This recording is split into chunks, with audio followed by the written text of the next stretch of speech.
কিন্তু আরেকটা ভালোর দিক যদি বলি সেটা হচ্ছে ব্যাটারি সেকশন। 7000 mAh ব্যাটারি ভাই, আমরা 5000 থেকে অনেক দূরে এগিয়ে এসেছি। এখন আপনারা সামনের যে বছর আসছে 26 সাল, সেখানে সবচেয়ে বেশি ইনোভেশন আপনারা ব্যাটারিতেই দেখবেন।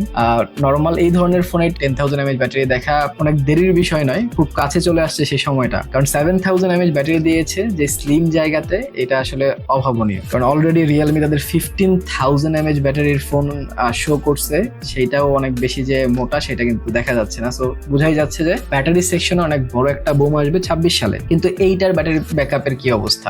প্রথম কয়েকদিন যখন ইউজ করছি আমি, সপ্তাহখানেকের মতো এত ভালো ব্যাটারি পাই নাই, বাট এরপরে যখন ছোটখাটো একটা আপডেট আসছে, আপডেট দিছি এন্ড সেটিংস গুলো একটু টুইক করছি, এরপর থেকে আমি ভালোই ব্যাকআপ পাচ্ছি এটাতে। আর যেহেতু 120 ওয়াটের ফাস্ট চার্জার পেয়ে যাচ্ছেন, এটাতে আসলে ফোনটাকে ফুল চার্জ করতে বেশি সময় লাগবে না, ইজিলি আপনারা আবার ফুল চার্জও করে নিতে পারবেন। একবার ফুল চার্জ করলে 1.5 থেকে 2 দিন মডারেট ইউজে আপনার ব্যাকআপ পেয়ে যাবেন। বাট রাফ ইউজ করলেও, যদি গেমিং টেমিংও করেন, তারপরেও সকাল থেকে সন্ধ্যা পর্যন্ত চলে যাবে। প্রায় 7 ঘন্টার মতো আপনার স্ক্রিন অন টাইম পেয়ে যাবেন, 7 থেকে 8 ঘন্টা, এটাও একটা ভালো ব্যাপার। সো এট দেন আমি এতদিন ইউজ করার পর এই ফোনটা কি আপনাকে রিকমেন্ড করতে পারি কিনা? যারা আমার মতো পারফরমেন্স সেন্ট্রিক ফোন খুঁজছেন, যাদের মনে হয় যে আমার পারফরমেন্সটাই মেন দরকার, আমি কোনো জায়গায় আটকাইতে চাই না, আমি এডিটিং করব, ইজিলি এডিটিং করা যাবে ফোনে, আমি ইচ্ছা মতো গেমিং করি, আমি অনেক বেশি অ্যাপস ইউজ করি, অনেক ফোনটাকে বেশি জ্বালাই। আসলে আমরা অনেকে আছি ফোনটাকে অনেক জ্বালাই। যদি আপনি জ্বালানোর লোক হন, তাহলে এই ফোনটা সব জ্বালা সহ্য করে নেবে। আপনার গার্লফ্রেন্ডও যদি আপনার জ্বালা সহ্য করতে না পারে, টেনশন নাই, 37,000 টাকা পকেটে থাকলে আপনার জ্বালা সহ্য করার লোক কিন্তু আপনি পেয়ে যাচ্ছেন।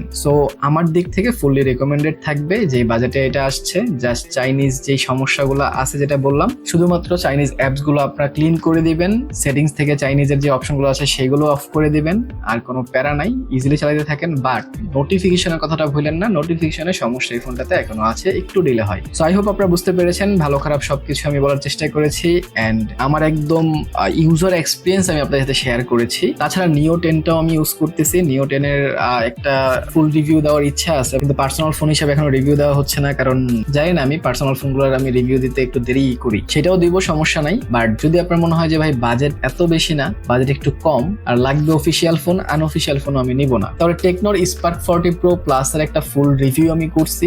25,000 টাকার মধ্যে কার্ভ ডিসপ্লের ফোন, স্লিম ফোন, সেইটা দেখতে পারেন। সেটা দেখতে চাইলে এইখানে ক্লিক করে দেখে নিতে পারেন। সো ভালো থেকে শুরু থাকেন, ভিডিওটা ভালো লাইক, কমেন্ট, শেয়ার, সাবস্ক্রাইব করে দিন। দেখা হবে পরের ভিডিওতে। টিল দেন, আল্লাহ হাফেজ।